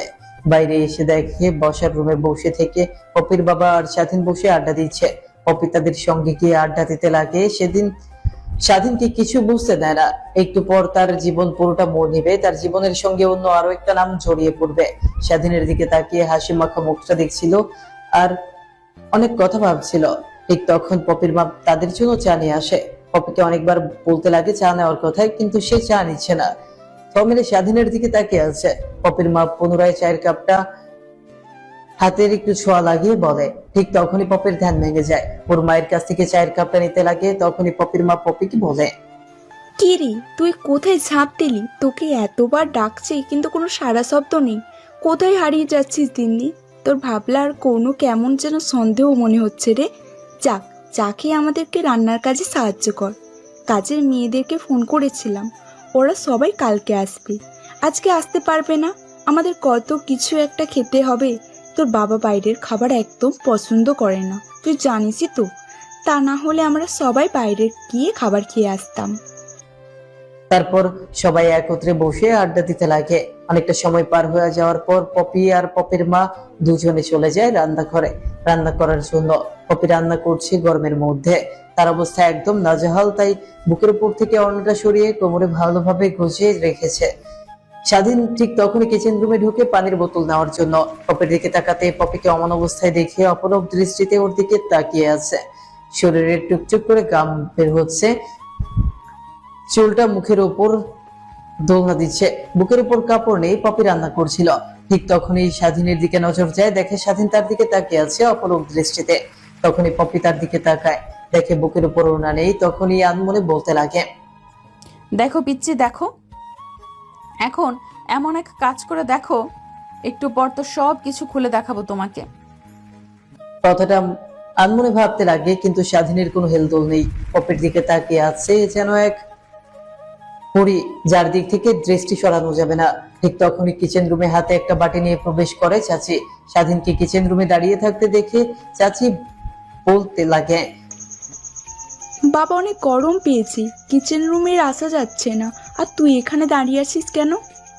কারো কণ্ঠস্বর শুনতে পেয়ে স্বাধীনের ধ্যান ভেঙে যায়। তারপর ফ্রিজ থেকে পানির বোতলটা হাতে নিয়ে কিচেন রুম থেকে বের হতে হতে বলে, চাচা, পানির জন্য এসেছিলাম। চাচা পানি খাবে বলল, তাই এসেছিলাম। এই যে পানির বোতল নিয়ে এখন যাচ্ছি। তোমরা কাজ করো। আর কিচেন রুমে এত গরম কেন? এখানে এসি লাগাতে পারো না? দেখো পাগল ছেলের কথা, কিচেন রুমে কেউ এসি লাগায়? তাহলে রান্না করবে কেমনি? কিচেন রুমে এসি লাগালে তোমার পরীর মতো মেয়েটাকে তো আর ঘামতে হতো না। কথাটা বলেই স্বাধীন সেখানে আর এক মুহূর্ত না দাঁড়িয়ে থেকে ভো দৌড় দিয়ে সেখান থেকে চলে আসে। তারপর তার চাচাকে পানির বোতলটা দেয়, তারপর তার চাচা পানি খেতে লাগে। এইভাবে পেরিয়ে যায় অনেকটা সময়। স্বাধীন আর তার চাচা বসে থেকে টিভিতে মুভি দেখছিল, তখনই পপের মা আর পপি এসে তাদের পাশে বসে টিভি দেখতে লাগে। অনেকটা সময় পার হয়ে যাওয়ার পর চাচা বলতে লাগে, রান্না কি হয়েছে? তোমাদের অনেক ক্ষুধা পেয়েছে, সে আসার পর থেকে না খেয়ে আসি। রান্না শেষ হয়েছে, চলো সবাই খাবার খেয়ে নেবে। কথাটা বলা শেষ হলে সবাই খাবার টেবিলে চলে আসে। তারপর সবাই খাওয়া দাওয়া করে যে যার রুমে চলে যায়। স্বাধীন তার রুমে গিয়ে পড়ার টেবিলে বসে পড়ছিল, ঠিক তখনই ফোনে মেসেজ টোন বেজে ওঠে। কিছু একটা চিন্তা করে ফোনটা হাতে নিয়ে মেসেজের ভেতর ঢুকে দেখে পপি আপু তাকে ডেকেছে তার রুমে। স্বাধীন সময়ের দিকে তাকিয়ে দেখে রাত 10টা বাজছে। বুঝতে পারে না এত রাতে কেন পপি আপু তার রুমে ডাকছে। কেয়ার করার যেহেতু ডেকেছে আর তো থাকা যাবে না। তারপর বইটা পাশে রেখে উঠে পপি রুমের দিকে অগ্রসর হতে লাগে। রুমের সামনে এসে দরজায় করাঘাত করতেই দরজা খুলে যায়। রুমের মধ্যে গিয়ে দেখে রুমে কেউ নেই। আপু বলে ডাক দিলে ওয়াশরুম থেকে শব্দ হতে লাগে। তারপর স্বাধীন সোফায় বসে মোবাইলে ফেসবুকিং করতে লাগে। ঠিক তখনই খট করে দরজা খোলার শব্দ হয়। ওয়াশরুমের দরজার দিকে তাকিয়ে স্বাধীন তো অবাক হয়ে যায়। পপি আপুর পুরো শরীরে পানি টপটপ করছে, পুরো শরীরে শুধু টাওয়াল পেঁচানো। কিছুক্ষণ তাকিয়ে থেকে মাঠের দিকে তাকিয়ে বলে, আপু সরি, আমি অসময়ে তোমার রুমে চলে এসেছি। আমি যাচ্ছি। আর কি হয়েছে বলো? হঠাৎ তুমি তোমার রুমে আমাকে ডাকলে কেন? স্বাধীনের কথা শেষ হতেই পপি ওয়াশরুমের দরজার সামনে থেকে সরে গিয়ে তার রুমের দরজা লাগিয়ে দেয়। স্বাধীন বড় বড় দৃষ্টিতে পপি আপুর দিকে তাকায় আর বলে, আপু কি করছো তুমি? দরজা লাগিয়ে দিচ্ছ কেন আমাকে? আর তোমাকে যদি এক রুমে তোমাকে এই অবস্থায় দেখে তাহলে চাচা চাচির আমাদের দুজনকে ভুল বুঝতে পারবে। তুমি তো এটাই চাচ্ছিলে, আমাকে আর তোকে ভুল বুঝে আমাদের দুজনকে বিয়ে দিয়ে দিক। কি বলছো এগুলো তুমি আপু? ভেবেচিন্তে বলছো? তোমার কি মাথাটা পুরোটাই গেছে? চুপ, একদম চুপ। এখন আমি যা করি তুই শুধু দেখে যা, আর একটাও কথা বলবি না। কথাটা বলে পপি ওয়ার্ড্রোব থেকে একটা 3 পিস পরে নেয়। তারপর আয়নার সামনে গিয়ে চুলগুলো এলোমেলো করে ফেলে। স্বাধীন সেদিকে না তাকিয়ে মাটির দিকে তাকিয়ে আছে। তারপর 3 পিসটা অনেকটা অংশ স্বেচ্ছায় ছিঁড়তে লাগে। হঠাৎ কাপড় ছিঁড়ার শব্দ পেয়ে স্বাধীন মাটির দিক থেকে দৃষ্টি সরিয়ে পপের দিকে তাকিয়ে দেখে তার শরীরে 3 পিসের অনেক জায়গায় বড় বড় করে ছেঁড়া। স্বাধীন কিছু একটা ইঙ্গিত বুঝতে পারে যে রুম থেকে বের হতে যাবে। ঠিক তখনই পপি দৌড়ে গিয়ে স্বাধীনকে জড়িয়ে ধরে খাটে পড়ে যায়। তারপর চিৎকার দিতে লাগে, প্লিজ আমাকে এর হাত থেকে বাঁচাও বাবা, প্লিজ আমাকে বাঁচাও। স্বাধীন আমাকে শেষ করে ফেললো, নষ্ট করে ফেললো। আমি এই মুখ সমাজে দেখাতে পারবো না বাবা, প্লিজ আমাকে বাঁচাও প্লিজ। পপির বাবার মা তাদের রুমে শুয়েছিল। হঠাৎ মেয়ের এমন চিৎকার চেঁচামেচির শব্দ শুনতে পেয়ে পপির বাবার রুম থেকে তাড়াতাড়ি পপির রুমের সামনে চলে আসে। দরজায় বারবার করে কড়া নাড়তে লাগে, কিন্তু ওই পাশ থেকে তো পপি দরজা আটকে দিয়েছে। তারপর পপির বাবা তার রুমে চলে যায়। ডুপ্লিকেট চাবি নিয়ে এসে দরজা খুলে দেখে স্বাধীন পপিকে একই বিছানায় জড়াজড়ি করে শুয়ে আছে। পপির বাবা রুমে ঢুকতেই পপি স্বাধীনকে ছেড়ে দেয়। তারপর ওর মা কাছে গিয়ে জড়িয়ে ধরে কান্না করতে লাগে। অন্যদিকে পপির বাবা স্বাধীন কাছে গিয়ে ঠাস ঠাস করে 2টা থাপ্পড় লাগিয়ে দিয়ে বলে, কি করতে নিয়েছিলি তুই? তোর ওইটা বড় আপু হয়, তো সাহস কি করে হয়? দুধ কলা দিয়ে কালসা বাড়িতে পুষেছি। তুই তাহলে ওই দিন তোর বন্ধুর বোনকে, তা না হলে তোকে সবাই ভুল বুঝে বাড়ি থেকে তাড়িয়ে দিত না। আমারই ভুল হয়েছে তোকে এখানে আশ্রয় দিতে। তোর মতো ছোট লোককে আশ্রয় দিয়ে আমি ভুল করেছি। পপি তার বাবার কথা শুনে অবাক হয়ে যায়। কি বলছি এগুলো? তাহলে স্বাধীন তার বন্ধুর বোনকে ধর্ষিতা অপবাদে ওদের বাসায় এসে আশ্রয় নিয়েছিল? এই বিষয়ে স্বাধীনের কাছ থেকে তো জানতে হবে। তখনই পপির বাবা পুনরায় বলতে লাগে, আমার মেয়েকে রেপ করতে চেয়েছিলি না তুই? তার শাস্তি তো এটাই হবে।